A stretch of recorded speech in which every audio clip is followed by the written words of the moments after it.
আজ থেকে ৫০০ বা ১০০০ বছর আগে বাংলার খোলা বাজারে মানুষ বিক্রি করা হতো।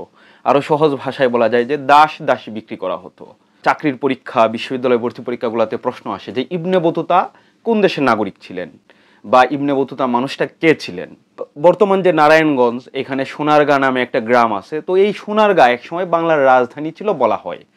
সেই সময়টা আসলে কখন এবং বাংলার সুলতান কে ছিল তখন, এই বিষয়গুলো নিয়ে আমরা একটু কথা বলবো ইবনে বতুতা নামে একটা বিচিত্র মানুষের ভ্রমণ কাহিনীর থ্রুতে। সো বতুতার পরিচয় দিয়েই শুরু করা যাক।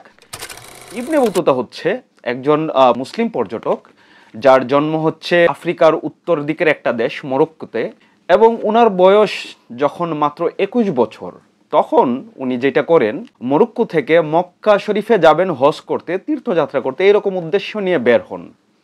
তারপর দুই একজন দরবেশের সাথে তার দেখা হয় এবং তারা তাকে এরকম একটা ভবিষ্যৎবাণী করে যে তোমার কপালে আসলে পৃথিবী ভ্রমণের একটা চিহ্ন দেখা যাচ্ছে, তুমি সিন্ধু, চীন, হিন্দ এই জায়গাগুলোতে ভ্রমণ করতে পারবা। সো বলা হয় যে এই যে দুই দরবেশের সাথে সাক্ষাৎ, তাদের যে ভবিষ্যৎবাণী, এটা ইবনে বতুতাকে খুব ইন্সপায়ার্ড করে। এবং বাস্তবেও দেখি ইবনে বতুতা ১৩২৫ সনে মাত্র ২১ বছর বয়সে মরক্কো থেকে বের হয়। এবং উনি যেটা করেন, তখনকার সময়ের যে মুসলিম বিশ্ব বা মুসলিম শাসন যতদূর পর্যন্ত বিস্তৃত ছিল, সেটা ইউরোপের স্পেন, পারস্য, ইরান হয়ে উনি ভারতে আসেন। এবং বলা হয় যে মরক্কো থেকে বের হওয়ার পর প্রায় ৮ বছর উনি পৃথিবীর পথে পরিভ্রমণ করেন। এবং ১৩৩৩ সনে উনি যখন দিল্লিতে পৌঁছান, তখন দিল্লি বা ভারতবর্ষের সুলতান ছিল মুহাম্মদ বিন তুগলক। এবং ইবনে বতুতার এই যে সারা মুসলিম বিশ্বে ঘুরে বেড়ানো, বিভিন্ন সব বিচিত্র অভিজ্ঞতা সংগ্রহ করা, এইগুলা দেখে দিল্লির যে সুলতান বিন তুগলক উনি খুবই মুগ্ধ হন এবং ইবনে বতুতাকে তখন প্রধান কাজীর পদে দায়িত্ব দেন। কাজী মানে বিচারক আর কি, যারা তখনকার সময়ে কোরআন, হাদিস এবং সমকালীন যে মূল্যবোধ, ওইগুলোর আলোকে বিচারিক কার্য পরিচালনা করে। সো ইবনে বতুতা দিল্লির দরবারে ৮ বছর এরকম বিচারিকের দায়িত্ব পালন করেন, কাজীর দায়িত্ব পালন করেন।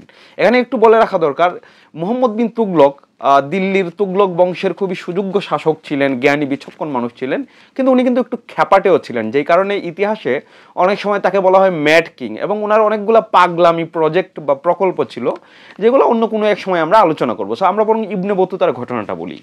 ইবনে বতুতা যেটা করে, যেই কারণে আসলে ইবনে বতুতা বাংলার ইতিহাসে প্রাসঙ্গিক, ৬৫০-৭০০ বছর পরে তাকে নিয়ে আলোচনা করি, তার একটা কারণ হচ্ছে ইবনে বতুতা আসলে দিল্লিতে ৮ বছর দায়িত্ব পালন করার পর বাংলায় আসেন। এবং বলা হয় যে দিল্লির সুলতান ইবনে বতুতাকে এক সময় দিল্লির পক্ষ থেকে চীনের রাষ্ট্রদূত করে পাঠান। এবং ইবনে বতুতার আসলে ওই সময় চীন যাওয়ার কোনো ইচ্ছে ছিল না, কিন্তু এই যে আমরা বলছি যে মুহাম্মদ বিন তুগলক উনি ছিলেন ম্যাড কিং। সো ওনার কথার অবাধ্য হলে মানুষকে কঠোর শাস্তি ভোগ করতে হতো, মৃত্যুদণ্ডের মতো শাস্তি তুচ্ছ কারণে উনি দিয়ে দিতেন। সো ইবনে বতুতার না করার উপায় ছিল না। সো দিল্লির সুলতানের আদেশ শিরোধার্য করে উনি দিল্লি থেকে দক্ষিণে সমুদ্র পথে চীনের দিকে যাওয়ার একটা যাত্রা শুরু করেন। কিন্তু পথে একটা বিপর্যয় ঘটে, বলা হয় ওনার জাহাজ ডুবি হয় এবং দস্যুর কবলে পড়েন। ফলে ওই যে দক্ষিণ ভারতের কালিকট, শ্রীলঙ্কা, মালদ্বীপ, ওই জায়গাগুলোতে ১-২ বছর উনি ঘোরাফেরা করেন। এবং উনি মালদ্বীপ থেকে এক সময় বাংলায় প্রবেশ করেন জাহাজে করে। এবং এইটা হচ্ছে ইন্টারেস্টিং, ইবনে বতুতা বাংলায় যেই বন্দরে প্রবেশ করে, সেইখান থেকে যেই পথ দিয়ে চলাচল করেন, যেই নগরগুলা ভ্রমণ করেন, সবগুলা কিন্তু ওনার যে আত্মজীবনী, সেইটা থেকে আমরা জানতে পারি যে ইবনে বতুতা বাংলায় প্রবেশ করেন যে বন্দরটা দিয়ে, সেইটার নাম ছিল সোদকাউন, মানে হচ্ছে চট্টগ্রাম। সোদকাউ বলতেছেন উনি, চট্টগ্রামের মধ্যযুগের নাম ছিল ওই রকম। এবং আমরা যদি আরো আগে যাই ইতিহাসের, আমরা দেখবো চট্টগ্রাম আসলে ৭ম-৮ম শতক থেকেই আরব বণিক বা মুসলিম বণিকদের একটা বাণিজ্য কেন্দ্র ছিল। ইবনে বতুতা বাংলায় প্রবেশ করেন সোদকাউন বা চট্টগ্রাম বন্দরে ১৩৪৬ সনে। এবং উনি চট্টগ্রাম থেকে যেটা করেন, নৌপথে একদম কামরূপ নামে একটা জায়গা, ওইখানে হযরত শাহজালাল, ইবনে বতুতা বাংলায় আসেনি মূলত হযরত শাহজালালের সাথে দেখা করার জন্য। এবং সোদকাউন থেকে ওই জায়গাটার নাম বলতেছে কামারু। বলা হয় যে কামারু পর্বতে হযরত শাহজালাল আস্থানা গেড়ে বসবাস করছিলেন এবং ইসলাম প্রচারে নিজেকে নিয়োজিত রেখেছিলেন ওই রকম। সো তার সাথে দেখা করার জন্য নৌপথে ইবনে বতুতা চট্টগ্রাম থেকে কামরূপ বা সিলেটে যান। ওইখানে গিয়ে হযরত শাহজালালের সাথে দেখা করেন, 3 দিন ওনার সাথে থাকেন এবং হযরত শাহজালালের যে তার যে মানুষের উপর তার প্রভাব এবং ইসলাম প্রচারে তার যে আত্মনিবেদন, এবং ইবনে বতুতা কিন্তু হযরত শাহজালালের কিছু অলৌকিক গুণের কথাও বলেন। ইবনে বতুতা বলেন যে ইবনে বতুতা যে শাহজালালের সাথে দেখা করতে যাচ্ছে এটা কিন্তু এই দরবেশ জানতেন না, কিন্তু দেখা যায় যে ইবনে বতুতা ওই নগরে বা ওই পর্বত এলাকায় পৌঁছানোর আগে হযরত শাহজালাল তাকে বরণ করে নেওয়ার জন্য 4 জন প্রতিনিধি প্রেরণ করেছিলেন। বলা হচ্ছে যে হযরত শাহজালাল ওইখানে পার্বত্য এলাকায় থাকতেন, তার নিজের একটা আস্থানা ছিল এবং পশমের পোশাক পরিধান করতেন, এবং ওইখানকার হিন্দু মুসলমান সকল শ্রেণীর মানুষের উপর তার খুব প্রভাব ছিল এবং মানুষ তাকে খুব ভক্তি করত। মানুষের বিপদে হযরত শাহজালাল খুবই সাহায্য সহযোগিতা করতেন। সো বাংলায় এই যে ইসলাম প্রচারে যে দরবেশ পীর সুফিদের যে একটা প্রভাব, সেই বিষয়টাও কিন্তু ইবনে বতুতার লেখার মাধ্যমে আমরা জানতে পারি। হযরত শাহজালালের সাথে দেখা করার পর ইবনে বতুতা যেটা করে, এই কামরূপ থেকে হবঙ্ক নামে একটা শহর যেটাকে বলা হয় হবিগঞ্জ, ওইখানে আসেন এবং ওইখান থেকে সুরমা নদী ধরে উনি বাংলার যে রাজধানী ওই সময়টা আমাদের একটু মনে রাখতে হবে 1346 সন, তার মানে আজ থেকে 650 বছর আগে। এবং ইবনে বতুতা শাহজালালের সাথে দেখা করে 15 দিন ধরে নদীপথে বাংলার রাজধানীতে আসেন। সেই রাজধানীর নাম ছিল সোনারগাঁ, মেঘনা নদীর তীরে রাজধানী। ওইখানে যে সুলতান ছিল তার নাম ছিল ফখরুদ্দিন মুবারক শাহ। বলা হচ্ছে খুবই শক্তিশালী সুলতান ছিল এবং বাংলার পশ্চিম প্রান্তে যে আরেকটা বিখ্যাত শাসন কেন্দ্র ছিল লখনৌতি, বাংলারই ওই লখনৌতির সুলতানের সাথে ফখরুদ্দিন মুবারক শাহের তখন দ্বন্দ্ব বা যুদ্ধ চলে। যাই হোক, এইখানে আসার পর ইবনে বতুতা খুব ইন্টারেস্টিং কিছু তথ্য আসলে বর্ণনা করেন। উনি আসলে বাংলায় যেসব জিনিসপত্র দেখে গিয়েছিলেন ওনার আত্মজীবনীতে সেইগুলো একদম ডিটেইলস লিখে গিয়েছেন। উনি বলতেছেন যে বাংলার গ্রামগুলো ছিল খুবই সবুজ স্নিগ্ধ, মনে হচ্ছে যেন সবুজ কার্পেটের মধ্যে দিয়ে রূপালী নদী, এবং দুই পারে যে গ্রাম সেইগুলা শস্যে প্রাচুর্যে পরিপূর্ণ।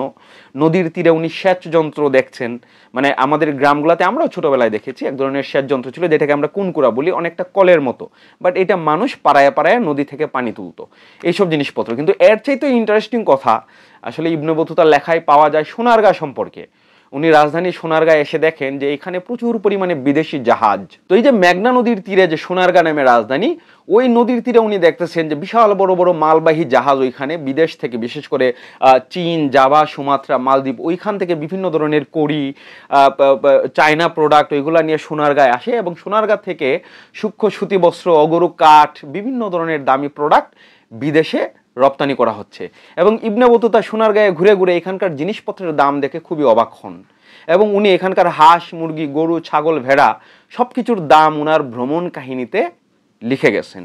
উনার বর্ণনা থেকে আমরা তখন জানতে পারি যে এই যে বাংলার খোলা বাজার বা রাজধানী, ওইগুলাতে আসলে প্রচুর পরিমাণে দাসী বিক্রি করা হইতো এবং একজন দাস বালক বা দাস বালিকা বা একজন রূপবতী দাসীর তখনকার সময়ে মূল্য ছিল মাত্র 1 দিনার।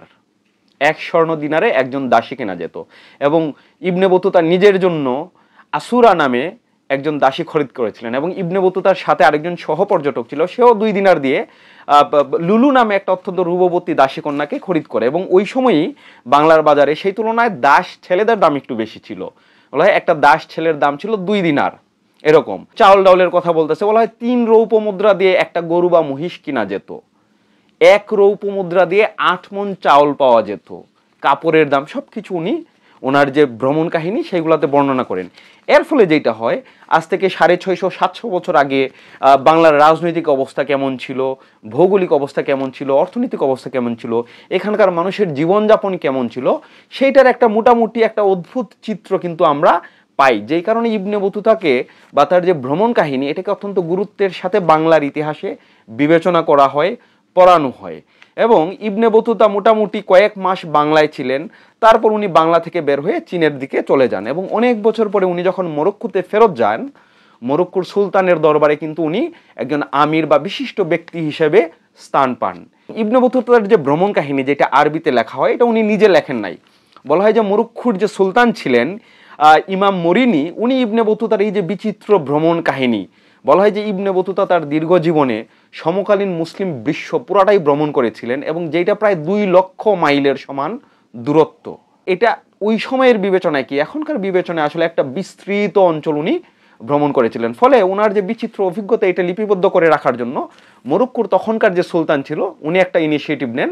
একজন লোক যার নাম হচ্ছে মোহাম্মদ ইবনে জুজাই, তাকে নিযুক্ত করে। ইবনে বতুতা তখন অনেক বয়স্ক, ফলে ইবনে বতুতা মুখে মুখে বলে যেত যে উনি বাংলায় কি দেখেছেন বা দিল্লিতে কি ছিলেন। একটা জিনিস মনে রাখতে হবে, ইবনে বতুতা যেই অঞ্চলের মানুষ ছিল ওই অঞ্চলের মানুষের স্মৃতিশক্তি খুবই প্রকট ছিল। ফলে দেখা যায় যে অন্যান্য অনেক সমকালীন উৎস বা রেফারেন্স দিয়েও ইবনে বতুতা যেসব ঘটনা বর্ণনা করেছেন তার অনেক কিছুর প্রায় হুবহু সত্যতা পাওয়া যায়।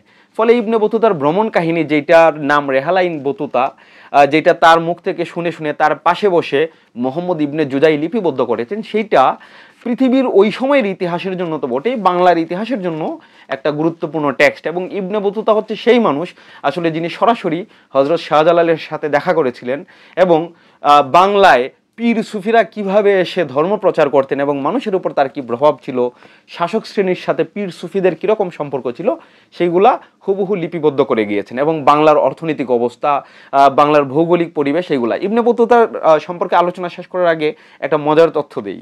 ইবনে বতুতা বাংলায় এই যে ঘুরতে ঘুরতে জিনিসপত্র দেখতে দেখতে খুবই মুগ্ধ হন এবং এখানকার প্রাচুর্য সত্যিকার অর্থেই তাকে বিস্মিত করে। কিন্তু এখানকার আবহাওয়া তার ভালো লাগে না। বাংলার যে গুমট ছায়াচ্ছন্ন গ্লুমি ওয়েদার, ওইটা ওনার পছন্দ হয় না। ওনারা শুষ্ক অঞ্চলের মানুষ, হয়তো জুব্বা টুব্বা পড়েছিলেন, যে কারণে প্রচুর পরিমাণে ঘামছিলেন। ফলে দেখা যায় যে ইবনে বতুতা বাংলায় এই যে ঘোরাফেরা করার পর একটা টার্ম বলে বা একটা নাম বলে বাংলা সম্পর্কে, বলে যে খোরাসানিরা বাংলা সম্পর্কে একটা প্রবাদ বলে যে আ ব্লেসফুল হেল, যেটার বাংলা হচ্ছে আশীর্বাদপূর্ণ নরক, আরবিতে যেটাকে বলা হচ্ছে দুজকিপুর আজ নিয়ামত, মানে নিয়ামতে পূর্ণ একটা দুজক হচ্ছে বাংলা। নিয়ামত কেন? কারণ এখানে মানুষ থেকে শুরু করে গরু ছাগল কাপড় সবকিছুই খুবই সস্তা এবং এখানে যে উৎপাদন সম্পদের যে প্রাচুর্য সেটা পৃথিবীর অন্য কোথাও উনি দেখেন নাই। কিন্তু দুজক বলতেছেন কারণ এইখানকার আবহাওয়া ওনার পছন্দ হয় না এবং এইগুলা নিয়ে কিন্তু বিভিন্ন সময় বিভিন্ন জায়গায় প্রশ্ন করা হয়। সো ইবনে বতুতা আমাদের ইতিহাসে তো বটেই, সারা পৃথিবীর ইতিহাসে একজন গুরুত্বপূর্ণ মানুষ। এই কারণেই পৃথিবীতে গুরুত্বের সাথে তাকে নিয়ে আলোচনা করা হয়ে থাকে।